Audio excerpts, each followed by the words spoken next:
Welcome back, Shite Talking, episode 12. Today we're joined by myself, Mark, Miggy, and do you want to introduce yourself? Louie. Louie, how old are you? 22. Literally just turned today. Just today? Yeah. Oh, happy birthday, mate. Cheers. Where are you from? Coventry. Coventry. How long did it take you to get here? About 2 hours-ish. 2 hours. That's long. Mm. All right, cool. So I want to jump straight into, you do social media, obviously. Mm-hmm. When did you start? Okay, I guess I properly started probably about 6 months ago, but I had actually already streamed stuff before Dev went hospital. Yeah. Just obviously a lot of people don't know about that. Yeah. Because how I originally started TikTok was, I started going live and I'd just be eating like steak or lamb or something. For whatever reason, they just did good, the streams. Eating? Yeah, oh, like, yeah. just be eating in my nan's living room, steak, lamb, whatever. For whatever reason, towards the end, they would do anywhere between 1 to 3K concurrent. But back then, I was a lot less filtered. So I'd go live and I'd get banned within an hour or two every single stream. So I'd get a 1 week ban. So I'd literally be live just once every Friday or Saturday because I'd end up getting banned. Did that for about 2-3 months. And then I just couldn't be bothered anymore because I was constantly banned. So I stopped streaming. 7 months went by, got put in hospital. When I was in hospital, I wasn't allowed to leave the room because of infection and stuff. And I just ran out of things to do, couldn't think of anything to do. So then it just randomly hit me one day. I thought, why not just start streaming again? So started streaming, had about 200 viewers join from the start, just from like old streams. I did like 4 hours my first night and it did quite good, better than I expected. So I thought, okay, I can take this somewhere. And so I just started doing 4 hours every day for that week.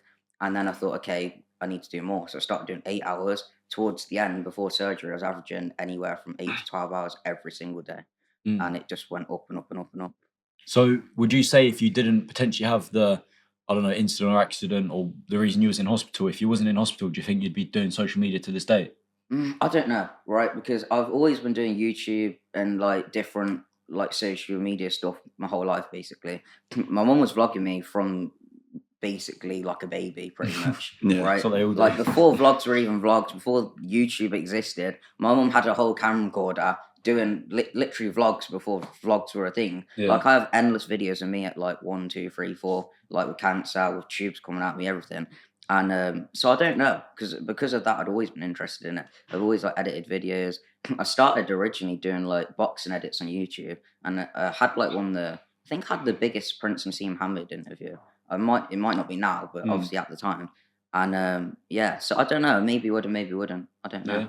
Cool. I don't think I'll be anywhere near as big as I am now, obviously. Yeah, of course. But I mean, be into it. If you didn't go down the route of like streaming, what potentially would have you done? Videos, for sure. Videos was always my thing. Yeah. Like videos from whenever I first ever started doing YouTube, I was always way more into videos and streaming. Never was even that interested in streaming, to be fair. I don't know what made me even start it. I think it was just an idea one day.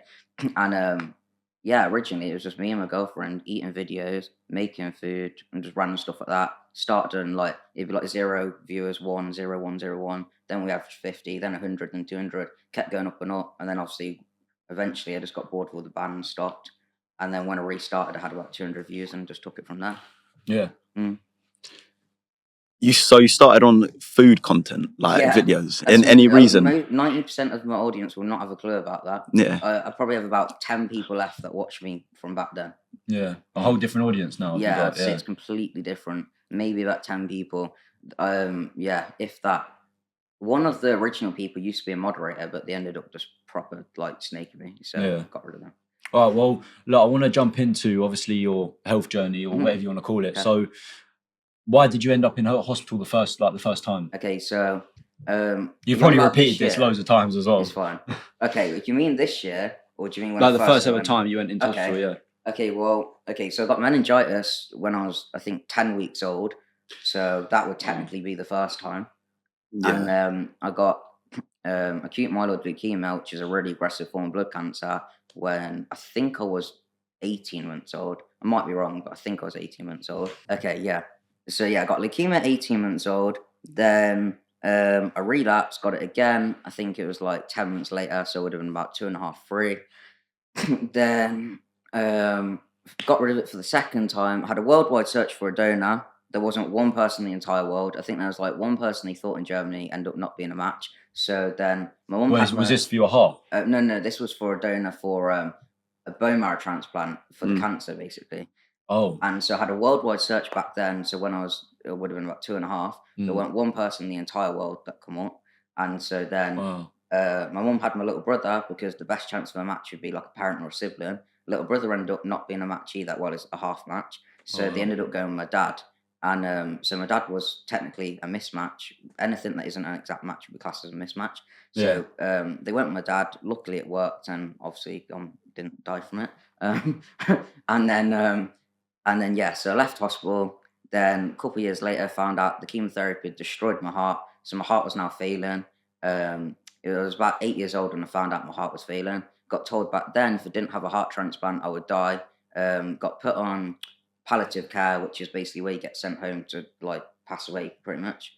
Yeah, bit blunt, but that's how it is. Yeah. And somehow, instead of dying, I just slowly got a bit better and a bit better. Yeah. And then I ended up going from death's door to my heart got to around 30% function. Maintained that all the way then from 8 to around 21. Yeah. From Oh, 8, so it's all started yeah, from really young. 8 till around literally January 3rd this year when I was 21. And then that's when my heart started going really bad again. But this time round, my lungs were also suffering because of my heart, and my kidneys were suffering because my heart weren't functioning good. My lungs weren't getting enough oxygen come to them. My kidneys weren't getting enough blood, and so your whole body just starts to fail basically. Yeah. And then when they were doing the assessment for the transplant, at first they were saying I might not have, well, at first I couldn't go on it. I was too ill, but it was because my heart weren't giving enough blood to my kidneys, so my lungs weren't getting enough oxygen. So you know how you have blood pressure, you have a lung pressure, and so because my lungs were struggling, the pressures in them were really high. So it's like a balloon. If you keep blowing a balloon, eventually it pops. Similar thing with your lungs. And so I had to So get, you couldn't breathe like correctly. no, well, technically yes, but I felt fine. Like that's the Yeah. weird thing because obviously as my heart slowly deteriorated over the years, obviously my lungs must have been getting more and more filled with pressure, and my heart was getting bigger. My heart was 3/3 of the size of my chest before surgery, so I'm guessing like about nearly Eesh. my entire chest. Like it just gets bigger and bigger, It's crazy. and yeah, so at first, yeah, so I got put on an artificial adrenaline, which is where it forces your heart to beat really hard and pump a lot harder. So it's actually very bad for your heart. Mm. And they know it's going to tire your heart out and basically wear it out quicker. But the idea is basically force your heart to work at, say, I don't know, like, I don't know how to explain it, but I guess max beats, let's Yeah, say, yeah, like yeah. pump really hard. So it's technically bad for your heart, but it's Makes going your to heart give. wake up. Is that It's what going you're to trying to give. get? No, so like it's really bad for your heart 'cause it's forcing it to pump really hard Yeah. and stuff, but it's then giving more blood and oxygen to the rest of your body, like all Yeah. your other organs. Yeah. So the idea is force your heart to basically turbo your heart, let's say, so it gives a load more oxygen and blood to your lungs, kidneys, and all that. So then if my lungs are getting more oxygen and my kidneys are getting more blood, that will then lower the pressures in my lungs, make my kidneys work a bit better, and then if they come down enough, then you can then go on the list to have the transplant. Because Oh. if your lung pressures are too high and you had a surgery, what would happen is they'd change that part, put the new one in, and your lungs would basically make it not work because the pressures would be too high. It'd be like back pressure. So I can't remember exactly how they explained it. But, Yeah. yeah. So obviously it all started when you were 13 months. Is that what it was? 11 months. Yeah. Yeah, 11 months. So obviously, really, you're like, for example, your mum, your dad's, they've gone through it literally when you were no, born. sorry, no. The oh god, what was it? Meningitis was 10 weeks. Then the cancer was 18 months. Sorry. Yeah, no. Obviously, what I'm saying is though, like since obviously you were born to obviously how old you are Oh, now yeah, with your literally. parents have gone through obviously your Oh, whole yeah. lifetime. But yeah, with you were trying to get a donor for the bone marrow. I can't remember what it was called. Bone marrow transplant. Yeah. How was that like mentally for you? I was, like I said, about 2.5, so I can't remember if I'm honest. No, sorry, for your parents, not for you. Oh, Have you ever probably spoken to them about it? devastating. Yeah. But yeah, I can't remember. Yeah, you was young. Yeah. You'd be better for and my mum then for that one. because obviously it's just mad because some like obviously myself, people who obviously haven't gone through the same stuff as you, that they probably think that's like the biggest nightmare or like something that you just don't want to happen. Yeah. Obviously you're 22 today, yeah. So obviously knowing what you've gone through already, what would you say that to yourself or someone else who's going through it? Like any advice to them? I don't know. It's hard because you don't really have a choice. Like people always call me brave, and like they always tell me I'm brave and I'm this and that, but I don't actually think I am because I didn't have a choice. So it's like if I had a choice, obviously I wouldn't, choose to go for cancer and stuff. I just had no choice, so I had to go through it. So I feel like I'm not brave because I just had to, Yeah. So you had all these like life, everything happened quite young. Yeah. Do you think you like missed out on like your childhood? Oh, 100%. A lot of it. I had no childhood. Sorry to interrupt you, but yeah. Nah, that's so. Yeah, so like, was you always like in and out of hospital, just checkups? I lived in hospital. Yeah. I would say until I was about 8 when I got sent home. Did you think back then that was and, kind of like the normal, just being in hospital I since you guess was to me always it probably was, yeah, because from the second I've been born, most of my life was in hospital. Yeah, when you got told So it was all normal. these like obviously the doctor telling you have this, you have that. Did you not like get really scared? Was you like really scared, or was you just like and something else? With meningitis and cancer, Too young. probably not, because I was too young to understand. When my heart first went bad when I was 8, yes.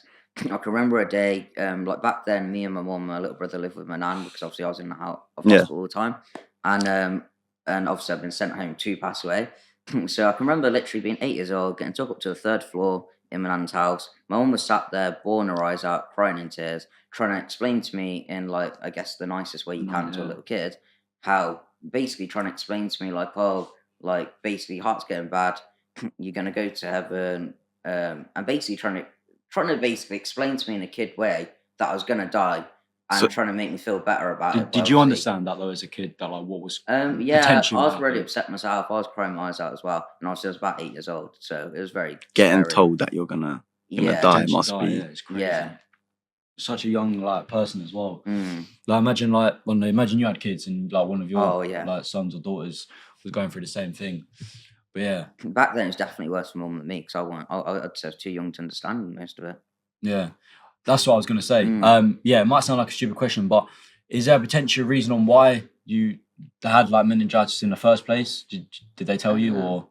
I don't know. So obviously some like cancer, for example, it can come like now. We could all have cancer in the room. It's and like we don't know technically about everyone it. has cancer cells in their body. It's just whether it activates or not. Yeah. So I think I just got unlucky, to be fair. Yeah. I just happened to be one of the few people that activated it. So like no one in your family, like inheritance, didn't really have any. I don't really have like a history of cancer in my family. Weirdly, it's like I took the genetics for all the bad health. Everyone else was fine. Yeah. Like my mum, like even had my height stunted from the cancer too. That's why I'm short. Like on my mum's side, all the guys are at least 5'10", 6 foot or taller. Every single one of them. Yeah. I'm the only one that got. So is that why? Because obviously your top half is obviously longer than your bottom half. Why is that? Do you know? Is it just because? Oh no, I do know actually. Sorry. So as well as obviously my heart going bad, a thing that's a lot lesser known about me is the chemotherapy also stopped the blood supply to my hip bones. Roughly around when I was probably 12 or 13. I don't know exactly because I've been in the hospital loads. Like my mum had repeatedly took me again and again and again, saying about how I'm always in pain with my legs. I'm not growing the same amount as all the other kids in my class. Every time they tell me I was fine. Eventually they told my mum that I was just lying, even though obviously I weren't. And so I'd get forced to go to school in absolute agony every day with bone on bone hips. And literally just grinding away at each other. So the bone would break down, but it can't rebuild because there's no blood supply. And so I can't explain how excruciating that pain was. And I'd get sent to school every day. When I was in pain or upset, I'd just get told I'm a liar because obviously that's what they'd said to my mum. Teachers would call me lazy if I weren't, like say at PE, when they'd want you to run up and down the field or take the register to the other side of the school. If I didn't want to do it, or if I give, say, the register to a friend or something, they'd make a point of calling me lazy in front of the whole class and just basically like embarrass me. What school did you go to? I don't. No, please say it. Nah, I don't want to do it. So then after obviously you been in hospital for quite a long time, then you started doing social media and obviously streaming whilst you was in your bed. That's where I actually came across you. I saw you. Oh wow. It was literally on live and then I clicked on and like listening to your story was just like, do you know what I mean? Like normally I'd sit on TikTok live and like you could, do you know what I mean? They're just trying to make money or do gifts, but obviously your story was just like, do you know what I mean? Wow. Yeah. And then Tyrone, I think, did Tyrone message you? Like, what's the story behind that? So how I come across Tyrone was, again, I don't know, I can't remember how long I've been streaming. It weren't that long. Let's say I'd been streaming hospital, let's say maybe a month. Tyrone 1MC as well, people, if you're watching. Yeah, carry on. So I think I've probably been streaming hospital about a month, maybe, like roughly around when I come across Tyrone. I can't remember exactly how I found him. I think I literally just clicked to do a random. You know how you can randomly invite people. Yeah. I think I literally just clicked to invite random, and it just happened to be him that come up. So just pure fate. And then obviously he I can't remember if comments spammed him or if he just noticed or what, but obviously he must have asked something about what was wrong with me. I've started talking and then it just went from there. It was a while ago, so I'll be honest, I can't remember. Like, yeah, no, exactly. of course. I think I remember he done a video and he surprised you. Oh yeah, he gave you so something. we'd been talking that night on stream. I think we were ended up talking for about half an hour on that stream. Like, and then he said he was going to come visit me. I think about a week later. Did you believe him when he said that? Like, I honestly, believed him at the time, right? When he said it, I believed him in the sense that he had full intentions of doing it. But then once we'd finished talking, I carried on stream that night. I didn't think he'd end up actually going through with it. Yeah, like yeah. not because like I thought he was lying or anything like that. I was just thinking like this guy streams himself nonstop. Yeah, for the He's clout. making music. He's doing like so many things.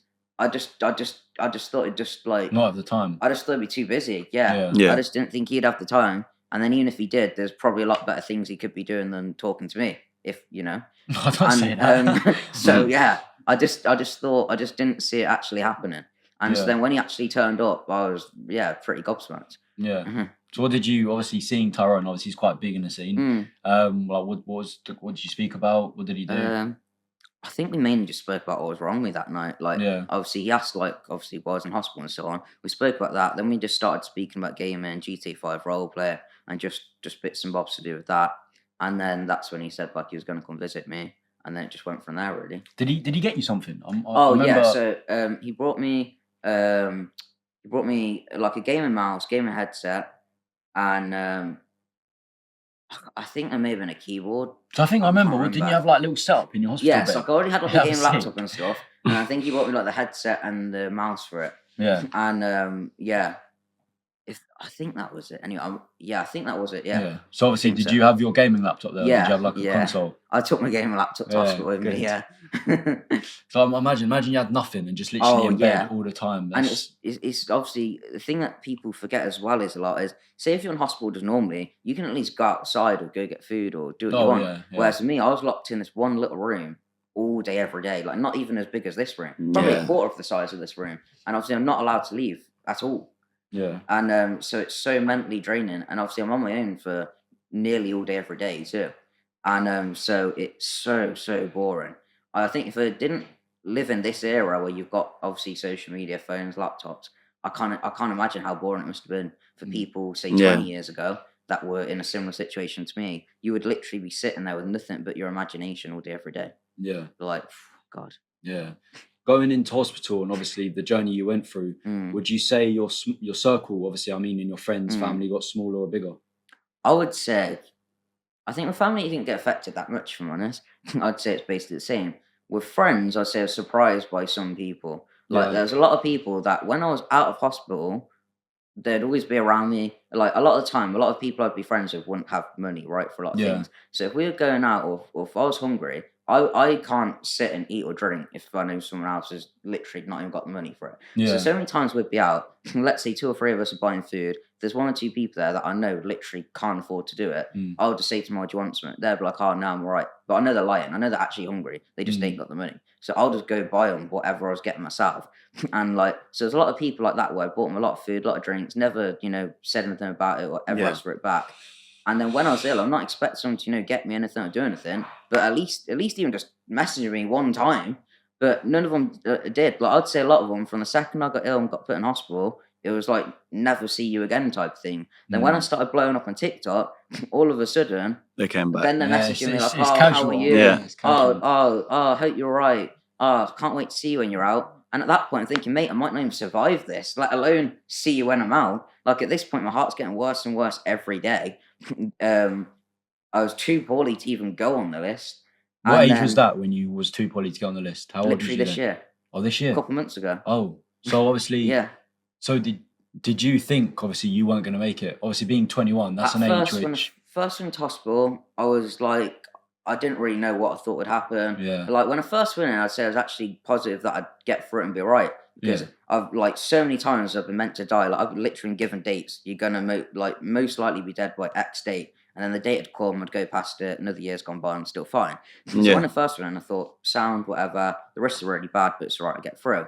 As the months and months are going on, and I'm getting more and more poorly, which weren't really that visual on camera, to be fair, because when I'd go on stream, that'd just be me at my very best part of the day when I'm pain relieved out my head, medicated out my head, and that's just me at my very best of that day. And on top of that, it's really not hard to pretend to be fine in front of a camera. Like you can so easily act fine, but the second that camera's off, that's when I'm actually lying there feeling really ill, going and being sick, or like there'd be so many times where I've been streaming and I couldn't help but be like, say, violently sick. So I'd get someone else to sit in front of my stream for a minute. I'd go to the toilet and be majorly like badly sick, or like whatever's going on with me. Sort that out, come back to stream, and just carry on as if nothing had happened. And so many things like that had happened before, and I forgot what your original question was. Sorry, I forgot my question as well. I can't help but ramble, right? So ramble too much. No, that's cool. Yeah, it's good. It's good. It's a podcast. What you got to do? Like, it's called Chat Talking for a reason. But yeah, what I was saying is, do you think potentially the reason you're still alive could be classed as a miracle?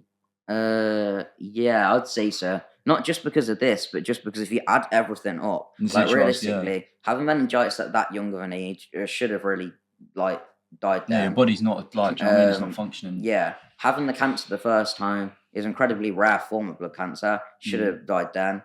The second time, obviously, should have died then. Then when my heart went bad the first time, it weren't like, oh, you might die. It was guaranteed. Yeah. If you don't have the heart transplant, you are dying. Yeah. I still said no because I was too scared. And you said no to the heart transplant? No. Oh wow! I said no to it the first time. Why did you say no? I was too scared, and back then I thought I'd rather just die than go through the surgery. Really? Yeah, and so I said no to it, and I just accepted I'm just dying then, and so got sent home at 8 years old, and I know 8's young, but I fully understood what was happening. Yeah. And then obviously that's when I had the conversation with my mum about obviously when you pass, go to heaven with that. But then luckily for me, somehow instead of passing, as the months and months went on, instead of slowly getting worse and worse, I started getting a little bit better and a little bit better. And then all of a sudden I'm back into school. And then all of a sudden I'm walking and running and I'm normal again. And because at one point my heart was so bad I couldn't walk even 2-3 steps. I'd be gasping for air. Yeah. And then after that, Ed Matthews. One sec. Just to add on to that. Yeah. Another thing I did think there was possibly maybe the reason why I got given so many bad health problems and so many near-death experiences was possibly for this exact reason. So then obviously I'd blow up on social media, and then true. The amount of people, like, I hate talking about it because I always get backlash, like people don't like it, but it's just a fact. When I blew up, I was pushing the organ donation list and blood donation list non-stop because a couple months into the hospital, my motivation was going down and down. And I'd say halfway through, I'd kind of just accepted I'm not surviving this. And so at that point, I went full on, let's say, charity mode. And that's why I was doing the 8 to 12 hour streams at that point, was because every day I'd get hundreds and hundreds, if not thousands of DMs of people saying how they'd signed up to the donor list because of me, they've went and donated blood because of me. And for roughly every one person on the list, 9 people can be saved from each one person. Yeah. So the way I saw it was, if say 1,000 people signed up, that's possibly 9,000 people that have been saved indirectly because of what I've done. Yeah. And then if you add in blood too, then God knows, infinite amount of people. Yeah. And so part of me thought maybe my purpose, because like a lot of people say, you're here for a purpose. Yeah. I thought maybe my purpose was just to save people. But then that made me more worried then. So I thought, okay, I'm saving others, but why am I not saving myself? Of the people. I thought, so clearly my purpose was to come here, save other people, and now I've done that, I'm going to die. So then I was more in my head thinking I'm guaranteed to die now when it comes to surgery, because I was thinking I've already done my purpose. And but obviously lucky I'm still here, so maybe there's something else I've got to do. Yeah. So going back to obviously why you're quite short, obviously shorter to other people, is that you said because of the medicine obviously that you was taking? So it's the chemotherapy. So the chemotherapy. What is that? Is that like a injection? Okay, so chemotherapy, straight up, a really bad poison. Poisons your entire body. Yeah. But it kills cells in your body, destroys your body. Yeah. But it also destroys the cancer cells, or at least that's the aim. Oh, okay. Yeah. So it's like rock and a hard place in, because it's like you need the chemo to kill the cancer, then there's also a chance the chemo could possibly kill you because it's just destroying everything it comes in contact with. And that's the reason you go bald. Like, cancer don't actually make you bald, it's the chemotherapy that makes you bald. So did you go bald? Yeah. You did? Oh. I can send you pictures of when I had it if you want it for any of this. Yeah. But I've got videos too, in fact, because I said my own videoed a lot of it. But yeah, it's the chemo that makes you go bald. My mum used to have a little like box like that with just my hair from when it fell out. Oh, bless her. And I guess she kept it because obviously she thought it was going to pass away. So it was like, I guess, I don't know, just something to keep. Yeah. And yeah. So going on to your heart. So then obviously after you went through the cancer. Oh, wait, I'm sorry. I didn't answer your question. You asked what it's short. Yeah, so the chemotherapy. Yeah, because of the chemo, stopped the blood supply to my hips. So then because it stopped the blood supply to my hips, obviously my legs couldn't grow properly then because they weren't getting the right amount of blood and stuff. So the growth plates didn't grow like they're meant to. So that's why I was growing normally until obviously the chemo destroyed all of that. Yeah. And then you just stopped growing from the chemotherapy. I guess it must have, And what's annoying is the actual hospital could have easily solved that. Yeah. But every time we'd went and complained and said about it, they kept saying I was fine. Same as they did about the pain in my hips. By the time they realised I weren't growing properly, it was too late then to do anything. That's NHS for you, mate. Oh yeah, if they'd have been literally even just 1 year earlier, I'd have probably been able to get near enough full height. Yeah. But because of them constantly saying there's nothing wrong with me and I was fine, and us having to keep going back again and again and again, they basically just screwed me for my whole life. If I'm honest. To be fair, wait. So did you have a point where you asked the hospital what was wrong with you, and they said no, nothing's wrong? Yeah. So I went multiple times. I complained multiple. Well, obviously I was young. I was a kid, but my mum had complained multiple times. Taught me multiple times, saying he's constantly complaining. He's like in pain. He's saying he can't do this. He'll come back from school and he can't walk. He's not growing properly. He was one of the tallest in his class. Now he's the second shortest. And the kid below me was literally had a diagnosed growth problem. So it was obvious there was something wrong. Yet even then, the doctor's answer was he must just go to a school with oversized kids.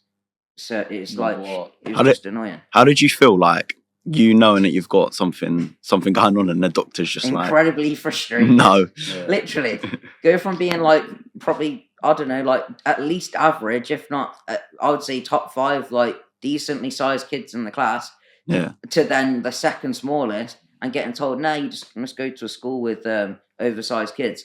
What? It just annoyed the hell out of me because I'm thinking, I know for a fact, not every single kid in this class is just growing way faster than usual. Yeah. Just no way. Yeah. Well, this is what I actually want to say because I remember my mum telling me a story, the same thing. So this young woman had like holes in her heart. She had problems with her heart.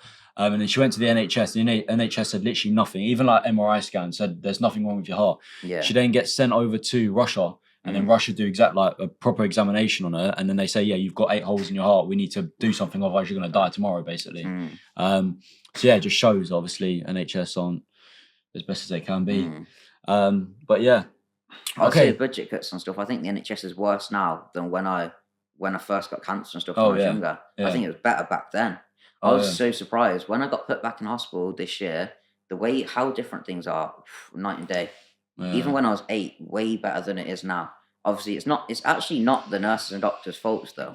I would say more higher up. Like I don't know, maybe it's all money. It's all because of money though. Because it's all the cuts. Like they have no money to work with, and so it's actually not really the doctors' faults or the nurses because they just don't have the money to work with. That's the reason why obviously they put you off.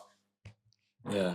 So yeah, after obviously the cancer happened, and then obviously, did you get cleared of cancer? Was you cancer free? So how it works with the cancer is let's say the cancer's gone and you're cured. You're not technically actually classed as cured until you've went 5 years without relapsing. Once you've done 5 years without relapsing, that's when you're classed as cured. Oh, so you're technically not. Oh wait, yeah. Technically, I'm cured. Yeah. Oh yeah, technically you're cured. Yeah, cancer cured. Yeah, but anyone can get cancer at any point. Oh, at any point, yeah. I almost said to myself, I always say to myself that cancer is more like a mindset thing. So obviously if you're quite negative and you're like, you're not motivational or you just don't really do anything with your life. Yeah. I feel like you're more likely to get cancer if you wasn't. Do you know what I mean? Yeah. But yeah. After that, then you had your heart transplants. Where how many hearts have you had? Oh no, I've only had one. Oh, you've only had one. You can't have more than one in the UK. Oh, if you're in America or Canada or a lot of other countries that are bigger, you can. In the UK, for some reason, I thought you had 4 transplants. no, you're probably getting confused because the bone marrow transplant, maybe. Oh, maybe, yeah. And What do you mean by can't get more than one? So they just won't do it. I think the reason for it is because the UK, right? Because we're such a small country and we don't have that many donors anyway on the list. To try and make it say more fair, everyone that needs a transplant can only have one. Yeah. So, but the problem is the average lifespan is only 10 to 15 years. So if you're young, let's say you have at 21, 22, cough, cough, the chance of dying by 30 odd is very high. Yeah. And like the world record is 40 years. Only one person's ever done that. Wait, with a heart transplant? Yeah, only one. Well, it's technically 39 years and 200 odd days. So have you been given another, like, estimated life? No. No. Well, the estimate would just be the average transplant, which would be just 10 to 15 years. Wait, so if you get heart transplant, it's only 10 to 15 years? On average. So some people could be more, so 50% will be more, 50% will be less. Do you know what I mean? Of course, people could live to 100 with a heart transplant. You've got to be lucky, I guess. Yeah. I guess. Yeah. And so, yeah, I think the reason for it, though, is because, like I said, in the UK, so especially when I was peaking and I try and push the donation list so much, I constantly go on to people if you want to be on the list, you need to manually sign up. And I'd always get people think they're smart going against me saying, no, you're automatically on the list, which is true, but it's also not true. So how it works is you're technically on the list on auto, but you're not really. Because so the law changed in the sense that you go from automatically no to automatically on, sort of. So let's say you pass away tomorrow and you're a match for someone. They'll ask your family if they want to okay it for your organ to get donated to whoever you're a match for. But statistically, 90% of families will say no unless you directly told them you want to be on, or you obviously manually signed up. Okay. And so the only way to actually guarantee you are a donor if you want to be one is to manually sign up. Because if you don't, there's a 90% chance your family will say no. Okay, so if I said to you, I don't want any of my family to be like a heart donor, what would you say to that? Well, what you mean? Like your family passed away and you get asked like if you want to donate? No, I mean, so like if they say to me, so if I pass away, can we use your heart? And I said no, what would you say? It's up to you. It's your choice. Oh, so I'm just saying, because you've been in that situation where you needed a heart. Yeah. And obviously, for example, someone who obviously doesn't want to give their heart, what would you just think still up to you? It's up to you. Yeah. I personally think it's your organ. You know, you were born with it. Your body made it. It's yours. Yeah. If you don't want to, that's fine. Like, obviously, if you want to, it's great because you're going to literally save someone from dying. Yeah. But if you don't want to, then who am I to argue that? Obviously, you said earlier that you ended up in hospital earlier this year. How are you now? Are you fine now? Or are you still waiting for stuff? Again, a lot of people think I'm cured. I'm actually not. I have a blood clot in my heart. My kidneys aren't functioning properly. My cholesterol's through the roof because of medications for the transplant. I think my liver's slightly acting up as well at the minute. But I just don't talk about it that much, to be fair. It's just, I don't know, I just don't really talk about it. So do you go through your life now? And then obviously, as you can see, my legs are quite bad. I'm on crutches. A lot of people don't know that. It's bone and bone, excruciating pain. But again, I don't really talk about it much. I only really speak about the heart because that's just the thing everyone wants to know about. Are you doing checkups with the hospital? Oh yeah, I go to the hospital all the time. Yeah. Like I was going every single week up until about a month or two ago. And then it went to monthly. Is there a point where in your head you've gone to yourself like, this is just tiring? Like I just want it all to. Oh, it's always tiring, yeah. Like again, another thing people don't know about is I have depression. Like I've had so many of the streamers try and slate me and say, "Oh, he's had surgery. How is he more sad now than before? You should be like more positive and all this." But what they don't get is it's like it's easy for you, obviously not you, but someone that's saying it, to try and tell me that I should be more positive and happy. Because you're not the one that's had a knife put on your chest, cut down, and had your ribcage broken open, your heart cut out, well, literally ripped out of you, and then put to sleep for 12 hours and had a completely different heart sewn in. Like the amount of like trauma that causes, I can't explain it. And then imagine this, right? Imagine the day they come and tell you that you're going to surgery. You don't have time at all, right? Because everything's got to be done quick. So the day you're going to surgery, you'll get told a couple hours before, right? Literally a couple hours. And so they'll come and tell you you're going to surgery that day. You got to get up, you have a shower and some special soap type thing. And then you got starve and thirst from the second they tell you. I think I remember you saying, sorry to interrupt, I think I remember you saying on your life. It's like I can't have food, I can't have water. Yeah. Like it's quite specific. Yep. Yeah. And on top of that, you can have stand down, so you could get told surgery. You could thirst and starve the entire day. Do your shower, shave, do everything you got to do in preparation for it. And then last minute, like literally 10 minutes before you go in, they could say, "Oh, actually, the heart's no longer any good. Go back to your room. Wait for another day." Simple as that. And so I had 3 stand downs before I actually went to surgery. So that happened to me 3 times.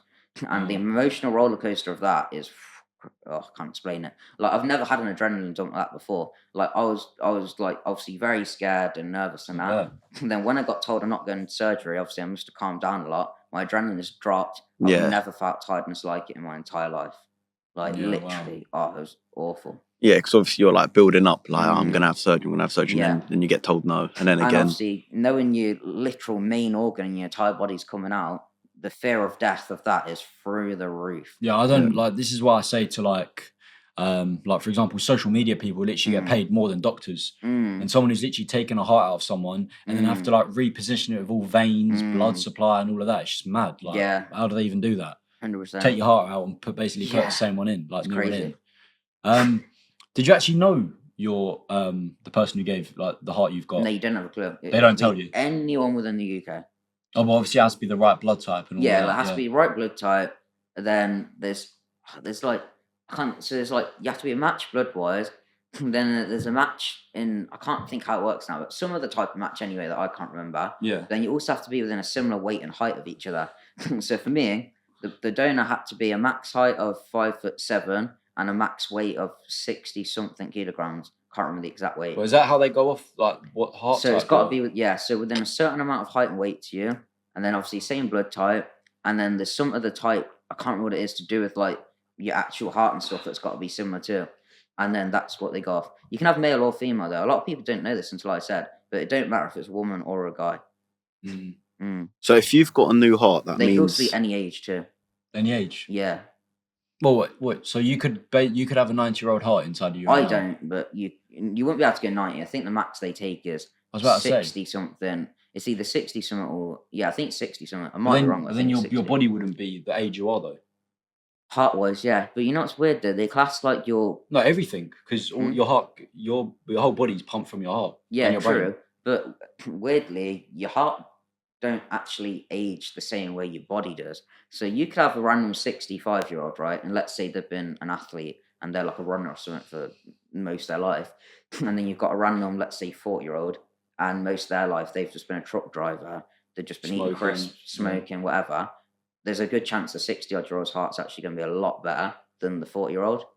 Like, because it's actually mad. The lifestyle the of 40-year-old being the one that drives. Yeah, the 40-year-old, let's say, was like a couch potato, ate and drank crap. A couch potato? You never heard that? No, I heard of that. Oh, okay. What's a couch potato? It's like someone that's lazy. They just sit there eating junk food all day. Oh, okay. And stuff like that. Yeah. So yeah, let's say you got a 40-year-old that their job was being a truck driver, so they're sitting for hours and hours a day. They're eating fast food, takeaway, smoking, whatever else. And then you've got, let's say, a 60-odd-year-old that was like, I don't know, an athlete running all the time, always healthy because that was their job. There's a good chance their heart would actually be a lot better for you than the younger one. Yeah, well, it's that some people say is that like there's evidence where people who've been smoking every single day, doing drugs all their life, they've lived better to someone who's literally been an athlete. Like, do you know what I mean? So it's mad. Like, I was told the worst thing I could do after surgery wouldn't be drinking, wouldn't be, say, certain drugs, it'd be nicotine. They said nicotine, the worst thing you can do. Yeah. Yeah, which surprised me because I would have thought, obviously, there's a lot more hardcore things you could take. Drinking would be, I would have thought a lot of other stuff would be worse. Oh, but then they might have said that, were your lungs affected in this No, this ain't to do with the heart. Sorry, the lungs. This is purely to the heart. They said nicotine would be the very worst thing. But I never smoked anyway, so they don't really affect me. So if you've got like a new heart, that means that's of someone who's passed away. Do you not think that's crazy? Like, oh yeah, I do. That's mad. Yeah, you've got like someone else's organ inside. I've fully blocked out everything that happened to me. I've only thought about it like one time the other week when I got asked by like these people that are kind of like adopted grandparents, and then the second time I thought about it is right now. Until then, I've fully blocked it out. I feel bad now. No, it's fine. It's fine. Obviously, like I get asked stuff on stream all the time too, but I always try and block it out. And but yeah, obviously it's fine.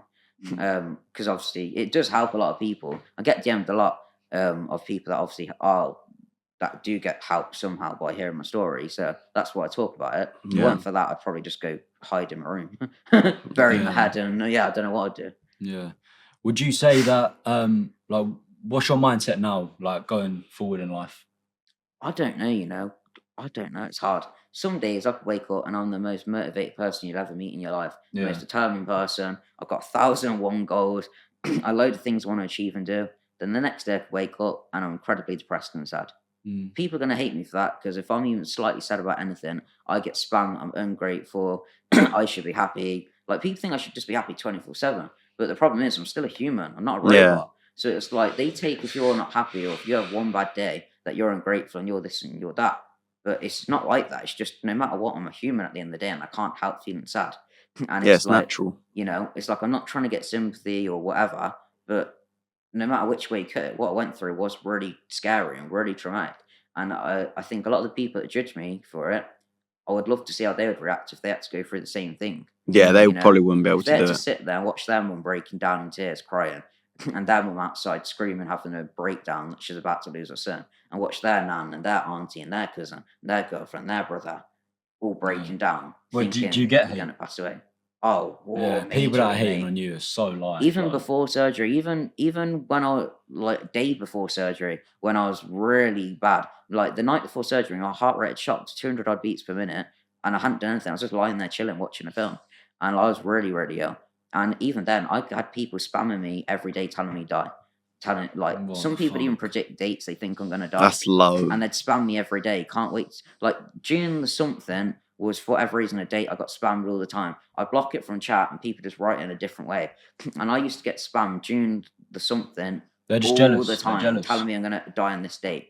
To the point where I ended up actually getting paranoid about June, whatever the date was. Like I'd actually dread this date coming because so Yeah. many people had told me you're dying on this date. Obviously to stream, I wouldn't acknowledge it at all. I completely ignore it, carry on as normal. But in my head, I actually started panicking about this random date because so many people had like told it me. Yeah, that's the bad thing with social media, I think, because that you can affect it in a very good way. But Yeah. then there's, do you know what I mean? You can't ever block out a hater. Like, I would say after the first 2 months, the only reason I continued streaming at that point was just down to the DMs and videos and stuff I'd seen of people signing up to donate, obviously organs and blood and so on and so on. Because, like I said, in my head, let's say I got 1,000 DMs in 1 week or one day, or whatever, saying people had donated. In my head, I knew that's possibly 9,000 people saved indirectly because of my streams. So then it got to the point where there was so many days I really didn't want to stream, really wasn't in the mood. But I thought in my head, okay, if I didn't stream today, and let's say there's 500 people that would have signed up but now haven't because I didn't stream, that's possibly 25, 30, 30, 40. That's possibly 4,500 people that are going to die that wouldn't have died. So then I felt responsible then for people's lives that I don't even know. So then I ended up streaming more and more hours, more and more days, because then I like I said, I literally felt like I was responsible for people being alive. Yeah. Because I knew people were going to sign up and then obviously indirectly people would be saved. So I'd say from around the 2-month mark in, that was the main reason I was streaming. Because like I said, I become more and more adamant in my head. I thought I was guaranteed to die. Because the months were going on, I was getting more poorly, things were getting worse. And yeah, so that's just how I saw it. Yeah. Okay, moving on. Ed Matthews. So you met up with Ed Matthews. Yeah. Why did you meet him? Just wanted to. Oh, Do you want the truth? I just wanted to. Yeah, cool. Yeah. There's not really an inspirational story behind it. I just wanted to. Yeah. So did you message him? Did he message you? So there's another guy on Timmy, right? Timmy. There's another guy on TikTok, right? You may have heard of him. They call him Timmy, or some people call him Darren. And I saw Ed and him obviously stream quite a bit. Yeah. And then and obviously they ended up not streaming anymore because obviously just personal problems between obviously like Darren, for whatever reason, he needs his dad's permission to do things, and his dad didn't want to let him stream stuff with Ed. And so, they stopped their streams and stuff. And so I thought, I don't know, I just thought, well, I'll have a go stream with him if he wants to. Yeah. So I'd come out of surgery. I hadn't streamed about 2-3 months, and I just randomly saw a video one day of Ed talking about Darren, and he was like, look, mate, he was like, you've been, like, this weren't the exact words, but like along the lines of, he's like, you've been ill your whole life. You can't spend every day just sitting in a room, bored out your head. You need to get out there and live life. Like, you need to do something. It was something along the lines of that. And I thought that's literally the exact situation I'm in. I'm locked in a room every single day. I don't do anything. and like I'm not doing anything. And but obviously with me, I didn't have a choice. You go gym though, don't you? Yeah, but I mean, like at the time. Oh, at the time. Obviously, Sorry, I was yeah, locked in a correct, hospital room all day, every day, weren't allowed to leave.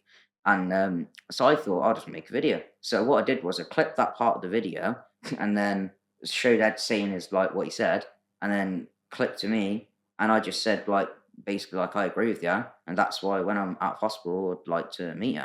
And then loads of people tagged him. He seen it, and he just said like, let me know when you're out. And so when I got out, let him know, and went a couple of weeks, Oh, and bless. then he randomly just called me one night and said, "Do you want to come over?" So I was like, Yeah. "All right, sound." Yeah, That that's was sick. it. Well, you went to his. Just went, stayed at his house. Simple as that. Yeah. Cool. So yeah, would you say meeting these people through social media has given you some like motivation? Yeah, weirdly, I would say it's probably what got me through the year. I think if I hadn't have started TikTok and I hadn't started my streams, I think I'd have just, Yeah, I think I would have definitely passed away. Because again, a lot of things people don't know about, I was already very, like, before I'd been in hospital 4 streams, I had a lot of days where I really felt quite, like, because obviously even before I got put in hospital, my heart was bad, I had bad legs, I had a lot of things going bad for me. Most of my life until about 19 or 18, I hadn't really been out at all because I'd constantly been in and out of hospital. Then even when I won in hospital, I was ill. Then even when I was out of hospital, and then when I was out of hospital and feeling a bit better, lockdown hit, so I wasn't allowed to leave for 4 years then. Yeah. And yeah, I was very on and off with like very bad depression, on and off having bad thoughts. And I think the way I was mentally, if I hadn't have ended up blowing up on TikTok and spending all my time streaming and doing stuff like that, if I'd have just been sat with my normal thoughts, I would have definitely discharged myself, went home and died. Because I'd already thought about doing it many times with everything I was doing. I felt like just leaving, giving up and going home. And yeah, so I think I'd have definitely died. So do you feel like social media saved you a little bit? Yeah, Like, no, it definitely did. Because even with all of that, and even with all the work I was doing, and in my opinion, I thought I did a lot of positive stuff and did a lot of good things. Some people may disagree, but that's my opinion. Even with all that, I had so many days where I'd broke down. I'd said to my mum and Nan, I can't be bothered for this anymore. Discharging and going home. They were like, if you do that, you're gonna die. Like, you guaranteed to. And I was like, it is what it is. I can't cope with this anymore. It's just too much, basically. And yeah, and then obviously I didn't end up going through discharging. Obviously, I stayed there. And yeah, I think if it weren't for all my streams and stuff, I definitely would have just discharged, went home, and died. yeah. Unless I magically got saved again somehow, unless I had a miracle again. Because that was another thing that went through my head was I got told the same thing before, and I got through it once. So I thought if I did it once, why can't I do it twice? Obviously, second time round was worse though, because this time round had the lungs and the kidneys not working good, so it was a lot higher risk. But that was also a thought through my mind was I thought I'll go home. If I die, I die. It is what it is. If I manage to get through it, then great. But obviously, luckily, I didn't end up going home because I am being delusional. 99.9% chance I would have died. Yeah. Obviously, very little chance I would have magically got through it again. Yeah. Would you say going through what you've gone through, are you more understanding of death or are you still scared of death?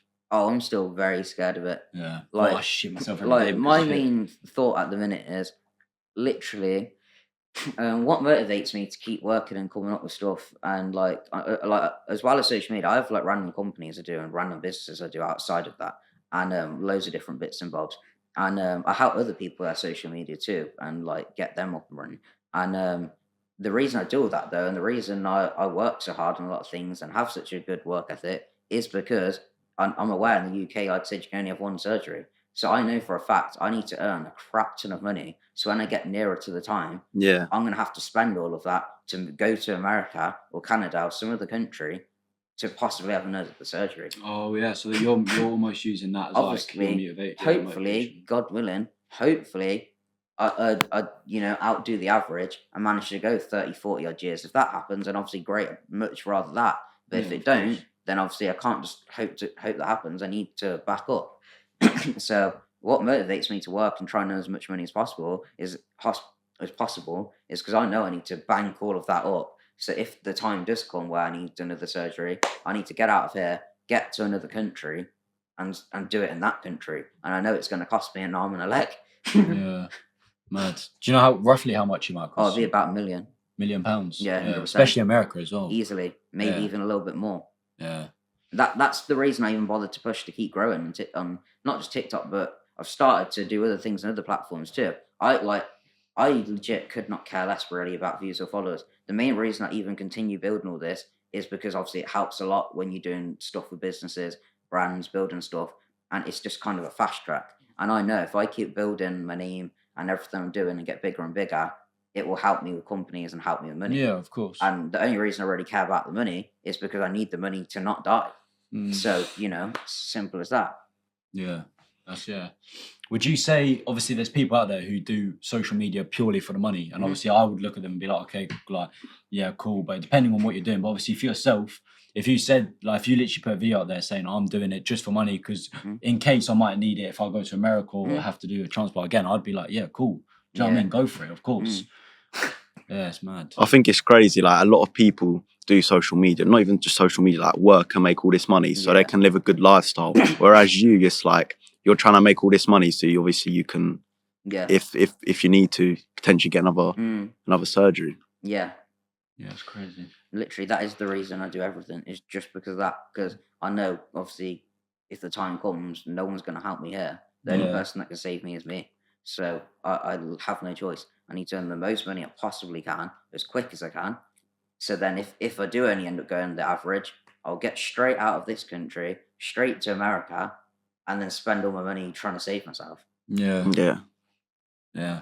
Okay, moving on. I've seen on social media you've got this altercation currently going on with Ben Knights. Yeah. Tell me a bit about that. What's going on? I want to know. Okay. The ins and outs. Okay. This is going to get clipped. Bang. Okay. All right. So it started with this, right? So I was on stream a lot.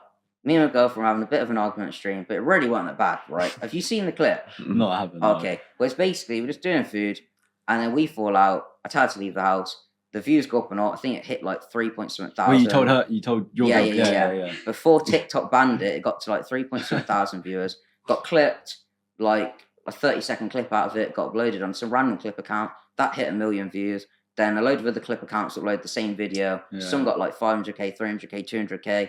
But obviously, like however many. Yeah. And so obviously that went majorly big.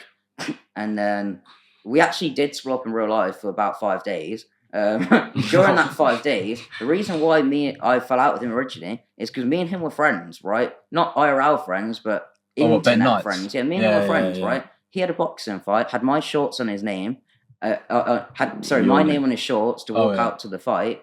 Back then, I was averaging around 3k concurrent every stream. Pushed the hell out of him, promoted the stream.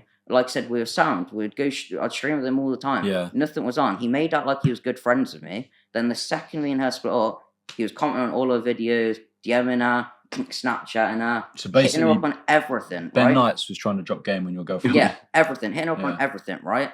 And yeah. So then at the time, well, admit I blocked her and everything. One accepting her calls, texts, nothing, right? Yeah. So her side is she accepted his bullshit and went on live with him because then they went live together, right? Yeah. And she says she went live with him to try and annoy me so that I'd unblock her and talk to her, right? So while they're on live, she's going about with the horses, and what started it was she's like walking about, I don't know, doing something with the horses. Then he says something about, can I ride ya? She says what?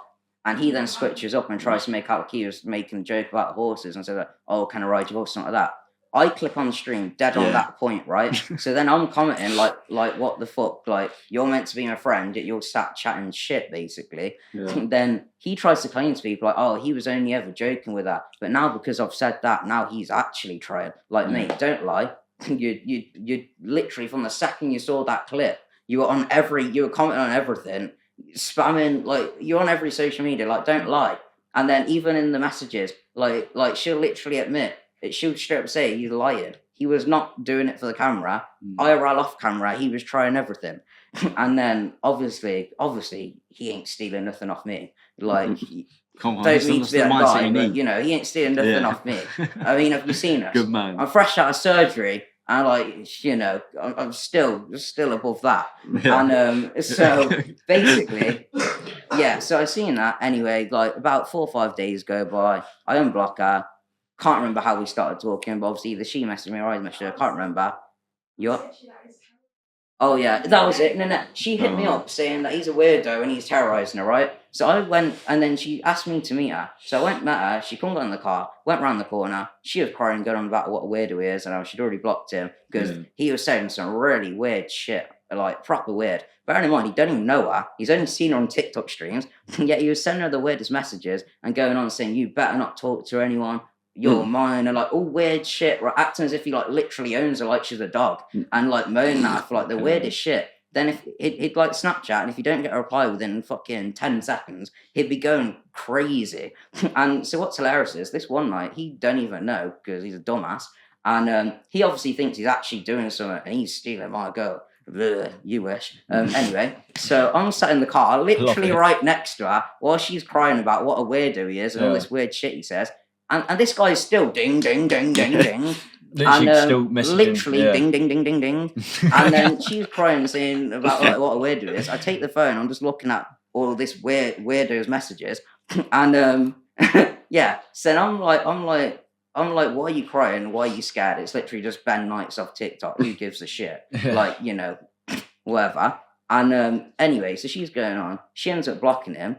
And then that was that really, until turns out the guy has about 20 fake accounts. So he hits her up on Instagram, gets blocked. Hits her up on TikTok, gets blocked. Goes to multiple fake accounts on TikTok, gets blocked again.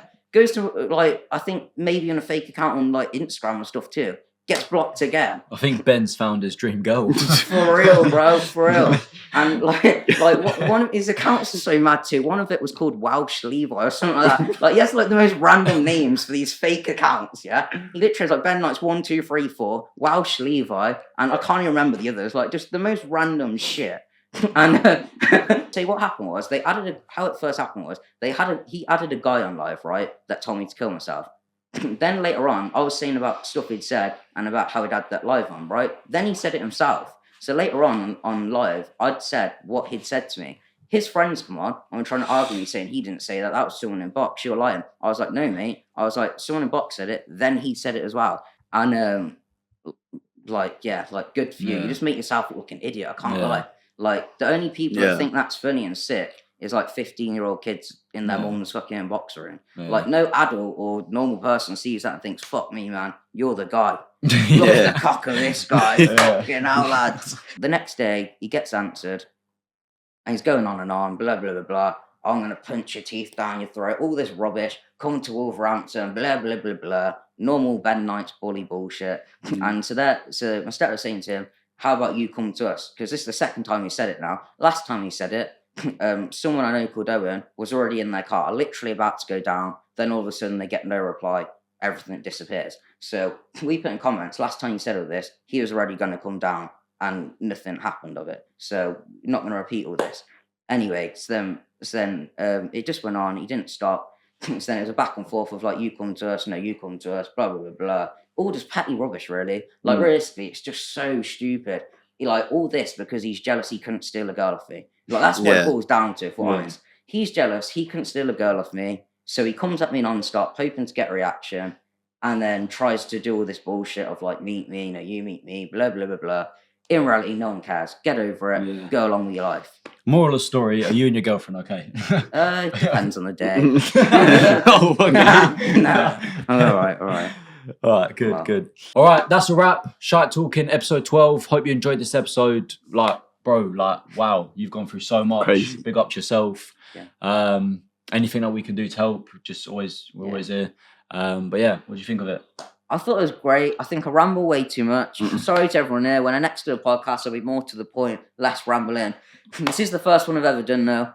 Every time I've been invited to a podcast, something went wrong. Yeah. Oh, big so up. I'd had invites and stuff, but they're either too far away or I just don't get around to actually doing a date. Yeah. I'll be honest, like things like this I rarely actually end up doing.